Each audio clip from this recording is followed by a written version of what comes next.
నేను 10 లక్షల ఫాలోవర్ని. ఈమె ఎంత నేను ఈమె కోసం చదవడం వచ్చా ఈరోజు. అదో నా కాడ తెలియదు నా కాదు.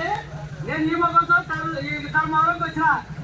ఈమె ఎంత శ్రమ చేస్తున్నా అంటే అంత ప్రతి ఒక్క లీడర్ కూడా ఆయన స్వార్థం కోసం, ప్రతి ఒక్కరు ఆయన స్వార్థం కోసం పోరాడుతున్నారు తప్ప ఎవరికి కూడా మీరు పేదలకు కానీ ఇంకోరికి కానీ ఊరిని డెవలప్ చేద్దామని కానీ రోడ్డు డెవలప్ చేద్దామని కానీ ఇంకోటి ఏది కూడా ఆలోచించే ఉండదు.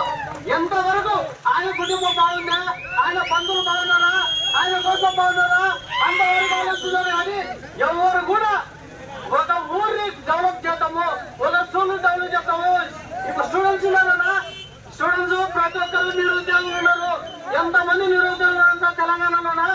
ఎవరికి కూడా నిరుద్యోగ వృత్తి ఎవరికి వేయడం లేదు. ఈరోజు ఏమన్నా వ్యవస్థలు చాలా నిర్లక్ష్యంగా ప్రవర్తిస్తున్నారన్నా. ఈరోజు ఈ మొక్కలు ధర్మవరం వచ్చిందని కేవలం మీ ఊరికి వచ్చినాను నేను. ఇక్కడ మాకు దగ్గర కర్నూలు. అసలు నాకు ఏపీలో నేను రావడానికి అవసరం లేదు. కానీ ఈ మొక్కసం నేను వస్తున్నాను. ఈ మొక్కసం మీకోసం కూడా వచ్చినాను నేను. మీకోసం నేను వస్తున్నాను నేను. కానీ దయచేసి ఎంపీ అభ్యర్థిగా నిలబడిందనా, దయచేసి ఎంపీ అభ్యర్థిగా మనకి గెలిపించండి.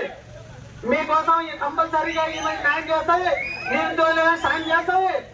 ఇదే కోరుకుంటున్నాను. నమస్తే చెప్తున్నాను అందరికి.